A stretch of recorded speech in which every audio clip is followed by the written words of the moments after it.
है question mark है। तो ये क्वेश्चन कहाँ का है सर? ये क्वेश्चन है नंबर एनालॉजी का। तो नंबर एनालॉजी को सॉल्व कैसे करते हैं कि 50 का जो रिलेशन 65 के साथ है, 101 का रिलेशन क्या होगा? मतलब सर कि 50 को जैसे हमने 65 बना के लिखा है, 101 को हम क्या बनाएंगे? तो हमारे बहुत सारे भाई होंगे जिनके दिमाग में ये चल रहा होगा कि सर 50 से हमें 65 बनाना है, तो 50 में अगर हम 15 को जोड़ दे रहे हैं तब हमारा 65 हो जाएगा। चलो, तो 101 में भी हम क्या करेंगे? 15 को जोड़ेंगे। जो इसके साथ क्रियाकलाप आप करोगे वही इसके साथ करोगे। तो इधर हमने 15 जोड़ा तो इधर भी 15 जोड़ेंगे। तो 101 में अगर आप 15 को जोड़ोगे तो 116 हो जाएगा। सर 116 का तो ऑप्शन में कहीं अता पता नहीं दिया गया है। तो अब हम क्या करेंगे, कैसे इस सवाल को सॉल्व करेंगे? तो मेरे भाई आपको हम बार बार एक चीज बताते हैं कि आपको पता होनी चाहिए नंबर एनालॉजी की प्रॉपर्टी पता होनी चाहिए, क्योंकि जब तक आपको नंबर एनालॉजी की प्रॉपर्टी नहीं पता रहेगी, नंबर एनालॉजी के सवालों को आप सॉल्व नहीं कर पाओगे। तो आपको जल्दबाजी में थोड़ा सा ऐसे बता दे रहे हैं। इस पे एक डेडिकेशन हमने वीडियो बना दिया है डेडिकेटली, उसका लिंक आपको नीचे देंगे, आप इस क्लास के बाद देख लीजिएगा। जिंदगी में कभी भी आपका नंबर एनालॉजी का प्रश्न गलत नहीं होगा। तो चलिए इस क्वेश्चन को हम सॉल्व करने का प्रयास करते हैं। देखो, ये है 50। अगर हम 50 के आसपास कोई संख्या का वर्ग देखें तो क्या करेंगे? सर अगर 50 को हम लिखना चाहें तो लिख सकते हैं 7 का स्क्वायर, 7 49 प्लस 1 कर देंगे तो 50 हो जाएगा। अगर हम 65 को देख रहे हैं तो क्या करेंगे? सर 8 28 64 हो जा रहा है, प्लस 1 जोड़ देंगे तो हो जाएगा हमारा 65 हो जाएगा। उसी प्रकार से अगर 101 को देखोगे तो आप क्या कर सकते हो? 10 का स्क्वायर कर दो, 10 दाम 100 प्लस 1 कर दो, कितना हो जाएगा? 101 हो जाएगा। तो लॉजिक कहाँ है सर? 7 था, उसके अगली आने वाली संख्या का स्क्वायर किया, 1 जोड़ के यहां पे लिख दिया तो 10 है। 10 से अगली आने वाली संख्या क्या होती है? आप कहोगे सर 11 होता है, 11 का स्क्वायर कर दो, कितना हो जाएगा? 121 हो जाएगा। सब में 1 जोड़ा है तो इसलिए हम इसमें भी 1 जोड़ देंगे तो हमारा हो जाएगा 122 हो जाएगा। 122 ऑप्शन सी में है और यही आपका राइट आंसर हो जाएगा। उम्मीद करते हैं प्यारे दोस्त बहुत ही बेहतरीन तरीके से आपको सारी बातें सीखने को मिली होंगी। चलिए नेक्स्ट क्वेश्चन पर चलते हैं। एक बढ़िया सवाल है, इसको जल्दबाजी में, इस क्वेश्चन का 99% बच्चे जल्दबाजी में गलत करेंगे। अगर आप थोड़ा सा भी दिमाग लगाओगे तो सही कर ले जाओगे, लेकिन अगर जल्दबाजी में देखोगे तो गलत कर दोगे। देखिए, कह रहा है कि उस विकल्प का चयन करें जिसका तीसरे पद के साथ वही संबंध है जो दूसरे पद का पहले पद से है। मतलब समय का जो रिलेशन घड़ी के साथ है वही थर्मामीटर का रिलेशन किसके साथ होगा? तो आप कहोगे सर घड़ी का रिलेशन हम समय से देखते हैं, तो समय के लिए हम, समय देखने के लिए, समय के लिए हम किसका प्रयोग करते हैं? तो आप कहोगे सर घड़ी का प्रयोग करते हैं। जैसे ही हमने थर्मामीटर देखा तुरंत हम किस पे चले जाएंगे? सर बुखार चेक करने के लिए हम तो थर्मामीटर का प्रयोग करते हैं, और तुरंत ऑप्शन ए को टिक करोगे और वहीं पर आपका गलत हो जाएगा। तो मेरी बात आप ध्यान से समझिएगा, थर्मामीटर का जो प्रयोग किया जाता है वो बुखार मापने के लिए नहीं किया जाता है। थर्मामीटर का जो बेसिकली प्रयोग किया जाता है वो प्रयोग किया जाता है तापमान को मापने के लिए, टेम्परेचर को मापने के लिए प्रयोग किया जाता है, ना कि बुखार को मापने के लिए। आप कहोगे सर थर्मामीटर से ही तो बुखार मापते हैं, है ना? अगर यहीं पे होता डॉक्टरी थर्मामीटर, क्या होता? डॉक्टरी थर्मामीटर, तब उसका संबंध होता बुखार से, लेकिन यहाँ पे केवल थर्मामीटर लिखा है, इसलिए इसका करेक्ट ऑप्शन जो होगा ऑप्शन थर्ड होगा, ना कि ऑप्शन ए होगा। उम्मीद करते हैं बहुत ही बेहतरीन तरीके से आपने सीखा होगा। चलिए नेक्स्ट क्वेश्चन पर चलते हैं और अगला सवाल को बेहतरीन तरीके से सॉल्व करने का प्रयास करते हैं। देखिए, ये क्वेश्चन है लेटर एनालॉजी का। कह क्या रहा है? उस विकल्प का चयन करें जो तीसरे पद से उसी प्रकार संबंधित है जिस प्रकार दूसरा पद पहले पद से संबंधित है। देखो, RAW, रा को उसने लिखा है वार, तो पूछ रहा है स्टार को क्या लिखा जाएगा? मतलब रा को जैसे उसने बनाया है वार, तो स्टार को क्या करके लिखा जाएगा? तो कैसे करना है? सिंपली देखो, जब भी लेटर का हमारे सामने सवाल आता है तो हमें तुरंत हमारा दिमाग उस पर हिट करता है कि सर आर का 18 होता है, ए का 1 होता है, डब्ल्यू का 23 होता है। तो इस पे आपको नहीं जाना है, उससे पहले मेरी बात याद रखिएगा, उससे पहले आपको ध्यान देना है क्या वही लेटर हैं जो आगे पीछे करके लिखे गए हैं? क्या वही लेटर हैं जो आगे पीछे करके लिखे गए हैं? तो आप कहोगे हाँ सर, RAW है, WAR है, वही लेटर है। तो चलो, अब लेटर वही है तो हम देखते हैं कैसे इसको लिखा है। देखो, रा को उसने लिखा है वार, क्या लिखा है? वार लिखा है। तो कैसे लिखा? जो पीछे था उसको आगे कर दिया, जो आगे था उसको पीछे कर दिया, बीच वाले को बीच में कर दिया। ठीक है, तो चलो इसी प्रकार बनाते हैं। जो सबसे पीछे था उसको सबसे आगे कर दो, जो सबसे आगे है उसको सबसे पीछे कर दो। ठीक है, तो यहाँ पे क्या हो जाएगा, आर से ऑप्शन शुरू होना चाहिए, यस पे ऑप्शन समाप्त होना चाहिए। तो आर से एक ही ऑप्शन शुरू है, रैट्स, और यही आपका राइट आंसर हो जाएगा। अगर इसको करोगे तो ए इधर आ जाएगा और टी जाके यहाँ पीछे छिप जाएगा। ठीक है, तो रैट्स इसका क्या हो जाएगा, करेक्ट आंसर हो जाएगा। उम्मीद करते हैं बहुत ही बढ़िया तरीके से आपको सारी बातें सीखने को मिली होंगी। एक चीज हम जानना चाहते हैं मेरे भाई, आप सभी लोग एक बार ये कमेंट करके बता दीजिए कि आप सभी लोग किस जगह से हमारे वीडियोस को देख रहे हो। हमें ये जानना है कि हमारी वीडियोस जो है कहाँ कहाँ तक पहुँच रही है। ठीक है, आप ये कमेंट कर दीजिएगा। और ये एक बढ़िया सवाल है, आइए इसको बेहतरीन तरीके से सॉल्व करते हैं। देखिए, कह रहा है कि यदि निम्नलिखित समीकरण में गणितीय संकारक प्लस तथा भाग है ना, प्लस तथा डिवाइड जो है, जोड़ और भाग जो है परस्पर बदल दिए जाते हैं तथा 5 के स्थान पर 2 रखा जाता है, तो इस समीकरण का मान कितना होगा। इस सवाल को एक झटके में एक जगह आप सभी लोग गलती करोगे। क्या करोगे, देखो उसने कहा है कि जहां प्लस है ना वहां पे आप डिवाइड कर दो, मतलब दोनों चिन्ह को आपस में बदल दो, जहां भाग होगा वहां पे जोड़ कर दो, जहां जोड़ है वहां पे भाग कर दो। और उसने ये बोला 5 के स्थान पर 2 रख दो। तो अब कुछ लोग सवाल को सॉल्व करेंगे, सर 5 के स्थान पर 2 रख देंगे, 5 के स्थान पर 2 रख देंगे, इसे सॉल्व करने लग जाओगे, गलत कर दोगे। क्यों गलत कर दोगे, क्योंकि यहाँ पर भी 5 है। ये नहीं बोला है उसने कि जहाँ पे 50 होगा वहां पे नहीं लिखना, 5 है ना, ये 5 एक अंक है, उसके स्थान पर भी आपको 2 रखना पड़ेगा। बस यही इतना लॉजिक था इस क्वेश्चन में। ठीक है, आइए अब आपको हम सवाल को सॉल्व करने का तरीका बताते हैं। देखो, कह रहा है 5 के स्थान पर 2 रखा जाता है, तो सर यहाँ 5 है, इसको हम 2 कर दे रहे हैं, माइनस कर दिए 11। देखो यहाँ प्लस है, प्लस को क्या बनाना है, भाग बनाना है, तो इसको हमने बना दिया भाग बना दिया, 1 गुणे कर दिया। यहाँ 5 है, 5 को हमें क्या बनाना है सर, 2 बनाना है, तो 5 को हमने 2 बना दिया। देखो यहाँ पे भाग का निशान है, भाग को किस में बदलना है, प्लस में बदलना है, तो इसको हमने कर दिया प्लस, और इसको हमें बनाना है 20, क्योंकि 5 था, 5 को हमने 2 बना दिया। अब ये रूल हमें पता होना चाहिए। कुछ लोग जहां से पाएंगे इधर उधर जोड़ घटाओ गुणा भाग करके ला देंगे, आंसर आएगा या नहीं आएगा वो तो उनके ऊपर है, लेकिन आपको रूल पता होना चाहिए, बॉडमॉस का रूल। ठीक है, बॉडमॉस का रूल, बदमाश नहीं बोल रहे हैं, याद रखिएगा, है ना, बॉडमॉस का रूल बोल रहे हैं। पहले आपको कोका कोष्ठक आपको कहीं दिखाई दे उसको सॉल्व करना है, कोष्ठक नहीं दिखा तो अगर आपको का कहीं शब्द लिखा मिल जाए तो उसे सॉल्व करना है, भाग डिवाइड को सॉल्व करना है, मल्टीप्लाई को सॉल्व करना है, फिर एडिशन को सॉल्व करना है, लास्ट में सबसे सब्ट्रैक्शन को सॉल्व करना है। लेकिन पहले किसे सॉल्व करना है, डिवाइड को, भाग को सॉल्व करना है। तो भाग तो यहाँ पे है, अगर आप 11 को 1 से भाग दोगे, ठीक है, तो कितना आएगा, 11 आएगा।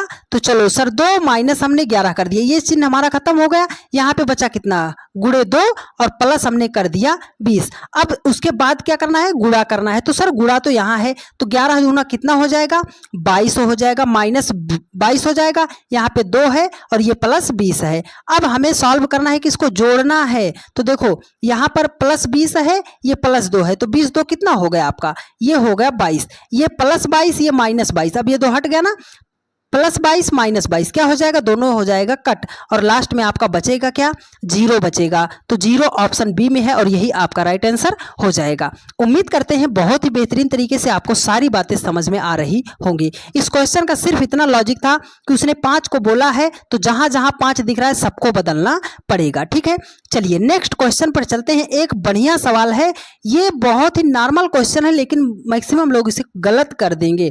आइए आपको बताते हैं। देखिए क्वेश्चन है ब्लड रिलेशन का, तो मेरी आप एक बात याद रखिएगा और इसको जाके आप चैप्टर पे अप्लाई कीजिएगा, 110% आपका सवाल जो है सही होता नजर आएगा। देखो जब भी ब्लड रिलेशन का सवाल आए तो उसको आप अपने ऊपर लेकर सॉल्व करने का प्रयास कीजिएगा। अपने ऊपर सर, अपने ऊपर हम कैसे ले सकते हैं, अरे ले सकते हो ना मेरे भाई। ये मान लो आप हो, अगर वो बोला कि पिता, तो आपका अगर पिता बोल दिया तो पिताजी तो आपसे एक पीढ़ी ऊपर के हैं, तो उनको हम ऊपर भेज दिए। ठीक है, आपके पिताजी यहाँ आ गए। उसने बोला आपके दादा, तो आपके दादा क्या होंगे सर, पिता के भी ऊपर होंगे। दादी हैं तो दादा के समकक्ष हैं क्योंकि उनकी पत्नी होंगी। आपकी मम्मी है वो पिता के समकक्ष होंगी क्योंकि आपके पिताजी की मम्मी है, ओ सॉरी डियर, आपके पिताजी की पत्नी है। अगर आपकी पत्नी बोलेगा तो आपके समकक्ष हो जाएंगी, और अगर बोला आपका बेटा, तो सर बेटा तो हमारा नीचे जाएगा क्योंकि हमारे बाद ही तो हमारा बेटा आएगा। ठीक है, चलिए, बेटे का बेटा मतलब आप दादा बनोगे कब? जब आपके बेटे का बेटा होगा। और कुछ बात और ध्यान रखिएगा कि अगर मेल आ रहा है, मेल आ रहा है तो उसे हम प्लस साइन से दर्शा देंगे, फीमेल आ रहा है तो उसे माइनस साइन से दर्शा देंगे। बस इतनी बात आपको पता होनी चाहिए, उसके बाद आपका सवाल जो है सॉल्व हो जाएगा। चलो क्वेश्चन को पढ़ते हैं। देखो, कह रहा है कि ए और बी भाई हैं, मतलब ए और बी दोनों क्या है? भाई हैं। तो ए हो गया आपका और बी हो गया, ये प्लस, क्योंकि क्या है? दोनों भाई हैं। ठीक है, ये दोनों एक दूसरे की क्या है? भाई हैं। इसको हम ऐसे बना दे रहे कि ये दोनों क्या है? भाई हैं। सी और डी बहनें हैं, अभी हमें नहीं मिला, आगे बढ़ जाओ। कह रहा है कि ए का बेटा डी है, ए का बेटा, देखो आप हो, आपका बेटे की बात कर रहा है तो सर उसो हमसे नीचे जाएगा, ये फायदा होगा आपका ग्राफ बनाने का। ठीक है, ए का बेटा डी का भाई है, तो देखो ये ए का बेटा जो है, ये बेटा जो है ए का, ये क्या है? डी का भाई है, तो भाई है तो इसके समकक्ष रहेगा। डी का ये भाई है, कौन? ये जो यहाँ पे कोई व्यक्ति रहा होगा वो डी का भाई है। अब देखो सी और डी बहनें हैं, ये माइनस, ये दोनों क्या है? सी और डी क्या है? बहन है। तो वो बोल रहा है बताइए बी का सी से रिश्ता क्या है? ये जो बी है ना, ये सी का क्या लगेगा? बी जो है सी का क्या लगेगा? तो क्या लगेगा? ये देखो आप, ये आप हो, ये आपकी दोनों बहनें हैं, ये आपके पिताजी हैं और ये आपके पिताजी के भाई हैं। तो आपके पिताजी के भाई आपके क्या लगेंगे? तो आप कहोगे सर चाचा ही तो लगेंगे। क्या लगेंगे? चाचा लगेंगे, अंकल लगेंगे। तो चाचा तो ऑप्शन डी में है और यही आपका राइट आंसर हो जाएगा। उम्मीद करते हैं बहुत ही बेहतरीन तरीके से आपने सीखा होगा। चलिए नेक्स्ट क्वेश्चन पर चलते हैं। देखिए इस क्वेश्चन को देखिए, कई लोग गलत कर सकते हैं। देखिए कह रहा है कि निम्नलिखित में से कौन सा अन्य से मेल नहीं खाता है? मेल नहीं खाता है, कोट है, शर्ट है, जैकेट है, स्वेटर है, मतलब इनमें सबसे अलग कौन है? तो सर अलग कैसे करेंगे? कोट भी पहना जाता है, शर्ट भी पहना जाता है, जैकेट भी पहना जाता है, स्वेटर भी पहना जाता है, ये सब तो कपड़े ही तो हैं, वस्त्र के ही अंतर्गत तो आते हैं, तो इसको हम अलग कैसे करेंगे? तो आप ध्यान से देखो, ये जो स्वेटर है, ये जो जैकेट है, ये कब पहना जाता है? तो आप कहोगे सर ये तो सर्दियों में हम पहनते हैं। कोट कब पहना जाता है? तो आप कहोगे बेसिकली जो है कोट मोटा होता है, इसलिए इसको भी हम सर्दी से बचने के लिए सर्दियों में प्रयोग करते हैं। लेकिन ये जो शर्ट है ना, ये शर्ट जो है हर मौसम में पहना जाता है। आप गर्मी में स्वेटर थोड़ी पहन के टहलोगे, जैकेट थोड़ी पहन के टहलोगे, कोट थोड़ी पहन के टहलोगे। ये कोट मत लेना जो ब्लेजर वाला होता है, ठीक है। हाँ, तो शर्ट इसमें क्या हो जाएगा? सबसे अलग हो जाएगा। और दूसरे आप लॉजिक से बैठाना चाहो तो ये बैठा सकते हो कि स्वेटर हो गया, जैकेट हो गया और कोट हो गया, इनको हम कभी कभार पहनते हैं। क्या करते हैं? कभी कभार पहनते हैं। लेकिन शर्ट जो होता है ये फॉर्मल होता है, ये हमेशा पहना जाता है। तो इसका करेक्ट आंसर होगा शर्ट, और शर्ट ऑप्शन बी में है और यही आपका राइट आंसर हो जाएगा। ठीक है, चलिए नेक्स्ट क्वेश्चन पर चलते हैं। देखिए ये क्वेश्चन है, इसको कई बच्चे गलत कर देंगे, बस फ्लो में गलत करोगे, थोड़ा सा ध्यान दोगे तो सही हो जाएगा, लेकिन जल्दबाजी में ऐसा क्वेश्चन आपसे गलत हो जाएगा। देखिए कह रहा है कि उस अक्षर का चयन करें जो समूह से संबंधित नहीं है, मतलब इन चारों में सबसे अलग कौन सा है? तो हमारे बहुत सारे भाई ये सोचेंगे कि सर अगर हमें पी को लिखना है, पी को अगर हमें लिखना है तो पी को तो हम दो बार, एक बार रखेंगे, दो बार में पी बना। ई को बनाएंगे तो सर ई तो 3 बार में बन रहा है, आई जो है ये भी 3 बार में बन रहा है, लेकिन ओ तो एक ही बार में बन रहा है। ओ अलग है तो ये ओ को ही ऑप्शन में ढूंढेंगे और टिक मार देंगे। नहीं मेरे भाई, जब भी आपके सामने ये लेटर वाला विषम आपको चुनना है तो मेरी एक बात आप ध्यान से समझ लीजिएगा। देखो आपको पता होना चाहिए वावेल और कॉन्सोनेंट, स्वर और व्यंजन पता होना चाहिए। तो इंग्लिश लेटर में जो है, इंग्लिश वर्णमाला में जो है कितने स्वर होते हैं? आप कहोगे 5, कौन कौन से? ए हो गया, ई हो गया, आई हो गया, ओ हो गया, यू हो गया। ठीक है, बाकी सारे जितने लेटर बचे वो आपके क्या हो जाएंगे? कॉन्सोनेंट हो जाएंगे, व्यंजन हो जाएंगे। तो सर यहाँ पे ई आई ओ दिया है, ई दिया है, आई दिया है, ओ दिया है, ये पी जो है ये तो इसमें नहीं मिल रहा, हमारा स्वर नहीं है, तो ये हमारा पी क्या है हो जाएगा? ये हमारा हो जाएगा कॉन्सोनेंट हो जाएगा। क्या हो जाएगा? कॉन्सोनेंट हो जाएगा, व्यंजन हो जाएगा, और यही हमारा क्या हो जाएगा? अलग हो जाएगा। ऑप्शन में फिलहाल ऐसा नहीं दिया गया है, ये क्वेश्चन ऐसे था कि इस वाले को आप ए मान लो, इसको मान लो बी, इसको मान लो सी, इसको मान लो डी। तो ऑप्शन ए जो है अलग है और ऑप्शन ए जो है किस विकल्प में है। देखो जल्दबाजी में पहला ऑप्शन मत टिक करना। ए जो है किस ऑप्शन में दिया गया है, ये दिया गया है ऑप्शन बी में, इसलिए इसका ऑप्शन बी राइट होगा, ना कि ए राइट होगा। ये क्वेश्चन है रेलवे का और रेलवे में ऐसे ही ऑप्शन बदल के आपको भ्रमित कराएगा, क्वेश्चन लगाने के बावजूद भी आप गलती कर दोगे। तो जल्दबाजी में बिल्कुल ऑप्शन पे मत टिक कीजिएगा, ध्यानपूर्वक उसको जरूर एक बार चेक करने का प्रयास कीजिएगा। ये है नंबर सीरीज का क्वेश्चन। देखो नंबर सीरीज का क्वेश्चन है, मिसिंग नंबर का क्वेश्चन आप कह लो। ये ऐसा क्वेश्चन है मेरे भाई कि जिसको हमारी बात याद होगी बस 2 सेकंड में इस क्वेश्चन का आंसर दे देगा। चलो बताते हैं आपको बात। हमने क्या कहा है, 1 है, 9 है, 25 है, 49 है, क्वेश्चन मार्क 121 है। इस क्वेश्चन मार्क के स्थान पर संख्या ज्ञात करनी है। तो कैसे निकाला जाएगा, हमने क्या बताया, कभी भी आपके सामने ऐसी संख्या दी जाए जिसका आप स्क्वायर रूट निकाल सकते हो, क्यूब रूट निकाल सकते हो, सबसे पहले उसको हाईलाइट कर लो। अगर हम सर 9 को लिखना चाहें तो इसे हम लिख सकते हैं 3 का स्क्वायर। 25 को लिखना चाहे तो लिख सकते हैं 5 का स्क्वायर। 49 को लिखना चाहे तो लिख सकते हैं 7 का स्क्वायर। 121 को लिखना चाहे तो लिख सकते हैं 11 का स्क्वायर। अगर 1 को लिखना चाहे तो सर 1 का स्क्वायर लिख सकते हैं। लॉजिक कहाँ मिल रहा है, देखो 1 का स्क्वायर किया, 3 का स्क्वायर किया, 5 का स्क्वायर किया, 7 का स्क्वायर किया। एक एक अंक छोड़ दे रहा है ना, तो 7 के बाद 8 आएगा, उसे नहीं लिखना, तो हमें लिखना कितना है 9। 9 का स्क्वायर करना है, तो 9 का स्क्वायर कितना होता है, 9 नाम 81 हो जाएगा। 81 ऑप्शन बी में है और यही आपका राइट आंसर हो जाएगा। उम्मीद करते हैं प्यारे दोस्त बहुत ही बढ़िया तरीके से आपको सारी बातें समझ में आई होंगी। चलिए अब नेक्स्ट क्वेश्चन पर चलते हैं। एक बढ़िया सवाल सैलोलिज्म का, आपको बेहतरीन तरीके से सॉल्व करने का तरीका बताऊंगा मेरे भाई, तो आप बिल्कुल भी जल्दबाजी मत कीजिएगा, इसको ध्यानपूर्वक समझिएगा। इसी एक सवाल से आपको चैप्टर सॉल्व करना बताऊंगा, आप यहाँ पे पढ़ लीजिएगा, जाके चैप्टर को सॉल्व कीजिएगा, आपसे सवाल बनेगा।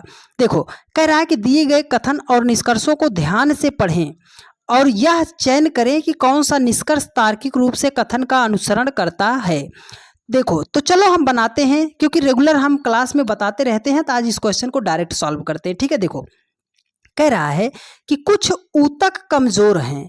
देखो कुछ का संबंध है, मतलब ये कुछ ऊतक जो हैं ये क्या है, कमजोर हैं। तो ये वाले इतने जो ऊतक हैं ये क्या है, कमजोर हैं। ठीक है, अब कह रहा है कि कुछ कमजोर हड्डियां हैं, तो ये कमजोर है, इसमें से कुछ जो कमजोर हैं वो क्या है, हड्डियां हैं। ये इतना क्या है, हड्डियां हैं। अब आपको निष्कर्ष देखना है क्या सही है क्या गलत है। देखो कह रहा है कि कुछ कमजोर ऊतक हैं। मेरी एक बात याद रखना, अगर गोले का टचिंग हो रहा है ना, मिलिंग टच हो रहा है तो वो सही होगा, टच नहीं हो रहा है तो गलत होगा। इतनी बात आपको पता होनी चाहिए। देखो कुछ कमजोर ऊतक हैं, सर कमजोर तो यहाँ है, ऊतक यहाँ है, दोनों गोला मिला, हाँ सर ये टचिंग हो रहा है, तो पहला निष्कर्ष जो है वो तो सही हो जाएगा। देखो कह रहा है कि कुछ हड्डियां ऊतक हैं, सर हड्डी तो यहाँ है, ऊतक यहाँ है, गोला तो नहीं मिल रहा है। नहीं मिल रहा है तो आप उसको सीधा सा कट कर देना। ये किस केस में हो सकता हो सही हो, जब वहां पे वो संभावना दर्शाएगा। तो पहला हमारा अनुसरण सही कर रहा है, केवल एक, क्या कर रहा है, केवल एक अनुसरण सही कर रहा है, तो केवल एक ऑप्शन थर्ड में है और यही आपका राइट आंसर हो जाएगा। ठीक है, अब आगे के जितने भी क्वेश्चन है वो बहुत ज़्यादा मोस्ट इंपॉर्टेंट हैं, तो आपने यहाँ तक वीडियो को देखा है तो आप वीडियो को अब बिल्कुल भी स्किप मत कीजिएगा, क्योंकि ये क्वेश्चन है लुप्त संख्या, मिसिंग नंबर का है। फाइंड द मिसिंग नंबर, आपको इस प्रश्नवाचक चिन्ह के स्थान पर संख्या क्या होगी आपको ज्ञात करना है। तो एक सवाल बता रहे हैं, आप मेरी बात को अपने जहन में बिठा लीजिएगा मेरे भाई। देखिए क्या बात है सर, कि जब भी आपको सर्कल में, गोले में आपको मिसिंग नंबर ज्ञात करना हो तो इसको 2 तरीके से सॉल्व करते हैं। एक तो हम ऐसे जो है राउंड मेथड से चल लेंगे, ठीक है, तब सॉल्व कर लेंगे। और अगर ऐसे नहीं आया तो हम क्या करेंगे सर, सर्कल क्या करेंगे, क्रॉस मेथड लगा देंगे सॉल्व करने के लिए। तो चलो सर अगर हम क्रॉस मेथड लगाते हैं तो क्या करेंगे, 9 से अगर हमें 22 बनाना है तो कैसे बनाएंगे सर, 9 को कर दो 2 से गुणा, तो 9 दूनी कितना हो जाएगा 18, और उसमें 4 जोड़ दोगे तो हो जाएगा आपका 22। तो 13 को भी कर दो 2 से गुणा, 13 दूना कितना हो जाएगा 26, और उसमें 4 जोड़ दो तो कितना हो जाएगा 30 हो जाएगा। 30 जैसा तो कहीं ऑप्शन में नहीं है, तो अब हम क्या करेंगे सर, अब यहीं पर आपको करना है, आप राउंड मेथड से चल लो। राउंड मेथड मतलब क्या सर, डिफरेंस लेकर चेक कर लो। देखो अगर हमें 9 से 13 बनाना पड़ जाए तो हम कैसे बनाएंगे सर, 9 में अगर हम 4 जोड़ देंगे तो हमारा हो जाएगा 13, 13 से अगर हमें 22 बनाना पड़ जाए तो 22 कैसे बनेगा सर? 13 में 9 जोड़ देंगे तो 13 9 22 हो जाएगा। आगे हम कितना जोड़े, हमें तो कोई लॉजिक नहीं मिल रहा है। तो लॉजिक है ना मेरे भाई, मेरी बात आप याद करो। हमने क्या बताया, जब कोई भी ऐसी संख्या दिखे जिसका आप स्क्वायर कर सकते हो, क्यूब कर सकते हो, उसे तुरंत लिख लो। 4 को अगर हम लिखना चाहें तो 2 का स्क्वायर लिख सकते हैं। 9 को अगर हम लिखना चाहें तो 3 का स्क्वायर लिख सकते हैं। तो सर 2 का स्क्वायर किया था, 3 का स्क्वायर किया था, आगे क्या होगा, लॉजिक मिल गया ना, 4 का स्क्वायर। 4 का स्क्वायर कितना होता है? 16 होता है। अब 16 मत ढूंढने लग जाना कि सर 16 तो हमें मिल ही नहीं रहा है। देखो 9 से अगर हमें 13 बनाना था तो हमने क्या किया था, 4 जोड़ा था। 13 से 22 बनाना था तो 9 जोड़ा था। तो 22 से क्या करना है, ये देखो जो जिसका आपने स्क्वायर कर दिया है, 22 में हमें 16 जोड़ना है। तो 22 में जैसे ही हम 16 जोड़ेंगे हो जाएगा हमारा 38, 38 हो जाएगा। और 38 ऑप्शन ए में है और यही आपका राइट आंसर हो जाएगा। उम्मीद करते हैं प्यारे दोस्त बहुत ही बेहतरीन तरीके से आपको सारी बातें सीखने को मिली होंगी। आपसे एक हम्बल रिक्वेस्ट है डियर फ्रेंड्स कि आप सभी लोगों ने यदि अभी तक चैनल को सब्सक्राइब नहीं किया है तो चैनल को सब्सक्राइब कर लीजिए और वीडियो को अपने अन्य सभी दोस्तों के पास शेयर कर दीजिए जिनको भी रीजनिंग में दिक्कत होती है, क्योंकि आपको इस चैनल पर ऐसा कंटेंट प्रोवाइड किया जाता है प्यारे दोस्त कि जो कंटेंट लोग आपको पेड क्लास में देते हैं, पैसे लेकर देते हैं, वो पूरा फ्री ऑफ कॉस्ट आपको इस यूट्यूब चैनल पर मिलता है। और आप सभी लोग कमेंट करके एक बार ज़रूर बता दीजिएगा कि किस टॉपिक पे आपको वीडियो चाहिए, ठीक है। रीजनिंग के कौन सा ऐसा टॉपिक है जो आपको नहीं समझ आता, आप कमेंट कर दीजिएगा। दूसरे दिन आपका डाउट पूरा क्लियर कर दिया जाएगा उस टॉपिक को लेकर, ठीक है। देखिए कह रहा है कि सही वेन आरेख का चयन कीजिए। तो मेरी बात याद रखिएगा, जब भी वेन आरेख का प्रश्न आए तो इसको आपको ऑप्शन से सॉल्व नहीं करना है। ऑप्शन से नहीं सॉल्व करना है तो सर जो मेथड हम बता रहे हैं उससे कीजिएगा, कभी भी आपका क्वेश्चन गलत नहीं होगा। देखो बहन है, माता है, महिला है, इसमें आपको ग्राफ बनाना है। तो ऐसे आप बनाओ, क्या सर सारी महिला, दुनिया की जितनी महिला हैं, सॉरी डियर क्या बोला हमने, दुनिया की जितनी बहन हैं वो सब माता होती हैं? तो आप कहोगे सर दुनिया की जितनी बहन है वो सब माता होती हैं। आप कहोगे नहीं सर, क्यों नहीं? क्योंकि माता बनने के लिए बहन का जो है माँ बनना जरूरी है, क्योंकि जब तक बहन की शादी नहीं होगी, उसके बाल बच्चे नहीं होंगे, तब तक वो माँ नहीं बन सकती। अब बताओ कि दुनिया की जितनी माता हैं वो सब महिला होती हैं? तो आप कहोगे हाँ सर, सारी माताएं जो है वो महिला के अंतर्गत ही तो आती हैं। क्या सारी महिला जो है माता होती हैं? तो आप कहोगे नहीं सर, सारी महिला माँ हो, मान लो कुछ महिला की शादी नहीं हुई है और उसके बच्चे नहीं है तो वो माँ तो नहीं हो सकती, लेकिन कुछ महिला माता हो सकती हैं।